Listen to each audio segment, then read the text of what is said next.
किसान और उसके बेटे। एक छोटे से गांव में रहता था एक किसान अपने 4 बेटों के साथ। बूढ़ा किसान हमेशा चिंतित रहा करता था। उसके बेटे हमेशा आपस में लड़ते झगड़ते रहते थे। किसान ने कई बार उनको समझाया, पर किसी ने भी उसकी बात नहीं माना। हमेशा अपने पिता की बात को टाल दिया बिना आदर किए। चारों भाई एक दूसरे का साथ कभी नहीं देते थे। किसान और बूढ़ा हो गया और उसके 4 बेटे अभी भी वैसे के वैसे ही रहे। किसान अपने बेटों को लेकर बहुत परेशान हो गया। अतः उसने सबको एक सबक सिखाना चाहा। एक दिन किसान ने अपने 4 बेटों को अपने पास बुलाया।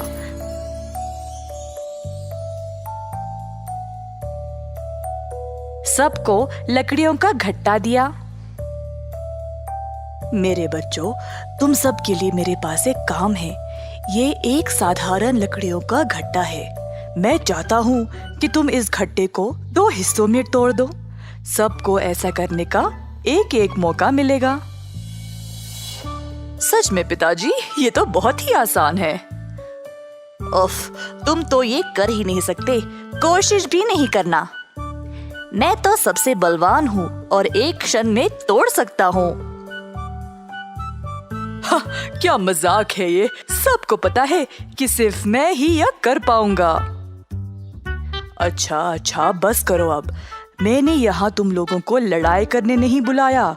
जैसा मैंने कहा वैसे चुपचाप करो। पहले सबसे बड़े बेटे ने लकड़ियों के घट्टे को तोड़ने की कोशिश की। लकड़ियां ना टूटने की वजह से वह हैरान रह गया। उसने बहुत जोर लगाया और सांस लेने भी रुक गया, पर घट्टा टूटा नहीं। अंत में उसने हार मान ली। दूसरे भाई ने भी कोशिश की, पर वो भी असफल हुआ। तो गुस्से में आकर उसने लकड़ियों को नीचे फेंक दिया। बाकी के 2 भाइयों ने भी पूरा दम लगाकर लकड़ियों के घट्टों को तोड़ने की कोशिश की, पर वो भी सफल नहीं हुए। सब लोगों ने हार मान लिया और पिताजी से पूछने लगे, ये तो बकवास है पिताजी। वैसे आपने हमको ये करने को बोला ही क्यों?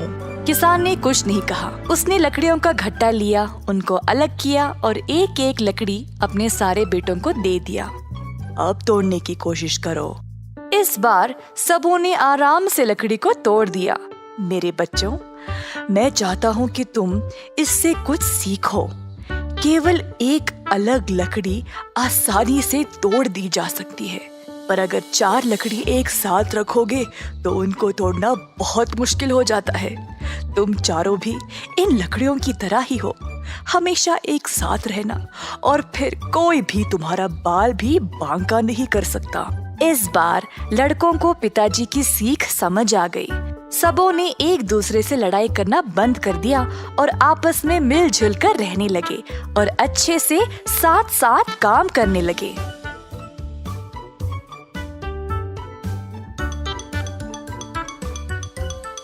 चार बेटों को ये एहसास हो गया था कि एकता में ही बल है।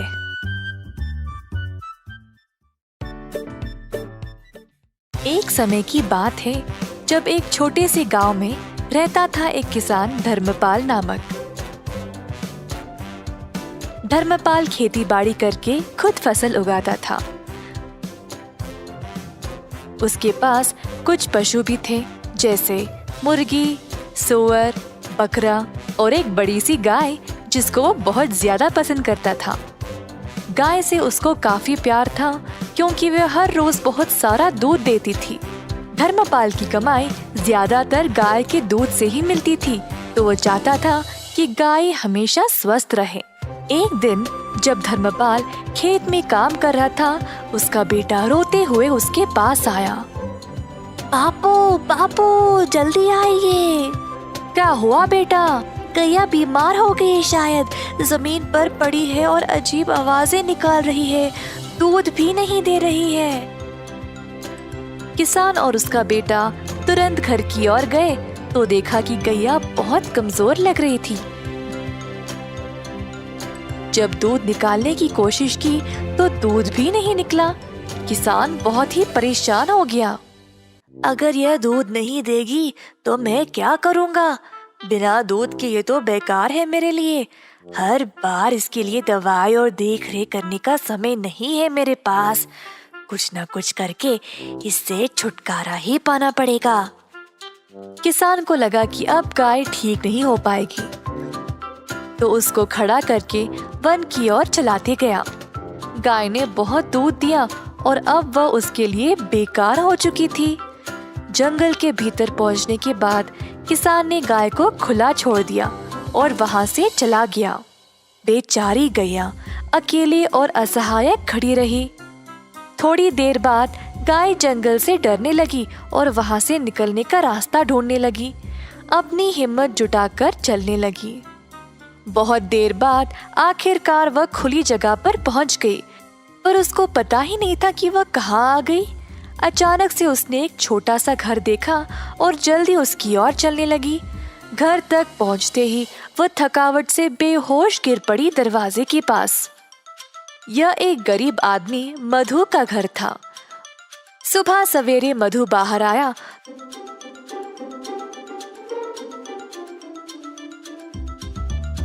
तो उसने गैया को अपने दरवाजे पर देखा। गैया बहुत बीमार लग रही थी और मधु को उसकी यह हालत देखकर बहुत दुख हुआ।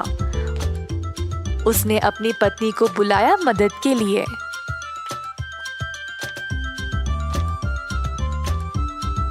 सुनती हो, यह बेचारी गैया बहुत बीमार है, इसका ख्याल रखना पड़ेगा।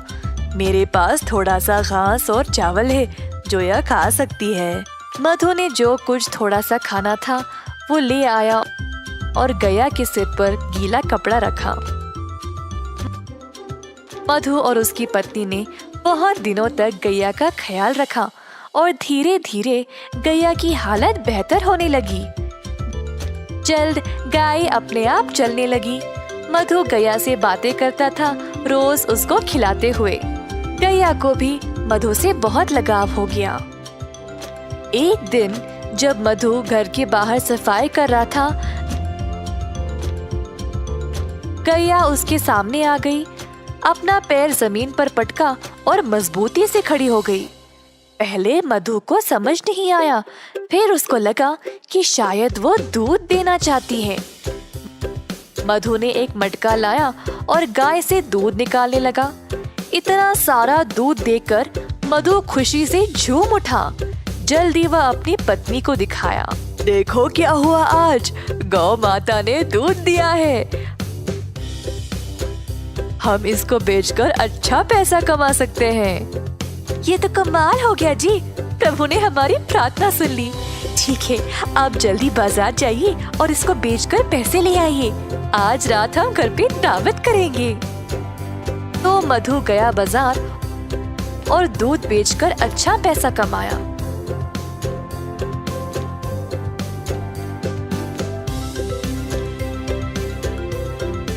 उसने भगवान को धन्यवाद किया उसको गैया देने के लिए। मधु दूध बेचने लगा और जल्द अपने शुद्ध दूध के लिए मशहूर बन गया। गांव वालों को अब केवल उसी का दूध चाहिए था, जिसके लिए अच्छी रकम भी दिया करते थे। इस बात की खबर धर्मपाल तक पहुंच गई। मेरी गैया को चुराने की हिम्मत कैसे हुई इसकी, और अब वह अच्छे पैसे कमा रहा है। मैं अभी जाकर उसको वापस लूंगा, वो तो मेरी गाय है। धर्मपाल गया मधु के घर। मैंने सुना मेरी गैया तुम्हारे पास है और तुम उसका दूध बेच रहे हो। ये तुम्हारी नहीं है, दे दो मुझे वापस। यह सच नहीं है, गाय बहुत बीमार थी और मरने वाली थी। तुमने इसका ख्याल नहीं रखा, पर मैंने इसको ठीक किया है, तो यह मेरी है। तुम गाय को वापस नहीं ले सकते। मैं चुपचाप नहीं बैठने वाला। ग्राम प्रधान के पास जाकर उनसे बात करूंगा, अब वही फैसला करेंगे। तो दोनों आदमी ग्राम प्रधान के पास जाकर अपनी समस्या सुनाई। तो यह है तुम लोगों की समस्या, यह तो बहुत आसान है, मैं हल कर दूंगा, चिंता ना करो। धर्मपाल को लगा अब वह जीत ही गया। उसको पता था कि वही गाय का असली मालिक है, तो बस उसी का नाम सुनने का इंतजार करता खड़ा रहा। तुम दोनों गाय के दाएं और बाएं खड़े हो जाओ। तो दोनों इसी प्रकार गाय के आजू बाजू में खड़े हो गए। कुछ देर तक सब चुपचाप थे। अचानक से गाय अपनी जगह से हिली और मधु के पास आकर खड़ी हो गई। अतः ग्राम प्रधान ने यह निर्णय लिया कि गाय मधु की ही है, क्योंकि उसी ने उसको प्यार दिया और उसको अच्छे से ख्याल रखा। अब गैया ने अपना मालिक खुद चुना है, तो मैं इसकी इच्छा टाल नहीं सकता। मधु, ले जाओ अपनी गाय को। मधु बहुत खुश हो गया और गैया को अपने घर ले चला। धर्मपाल निराश होकर पछताने लगा कि उसने गैया को पहले जाने ही क्यों दिया था। इस कहानी से हम यह सीखते हैं कि कठिन समय में अपने वरदान को ऐसे ही जाने ना दें। आपके पास जो है उसको हमेशा महत्व दें।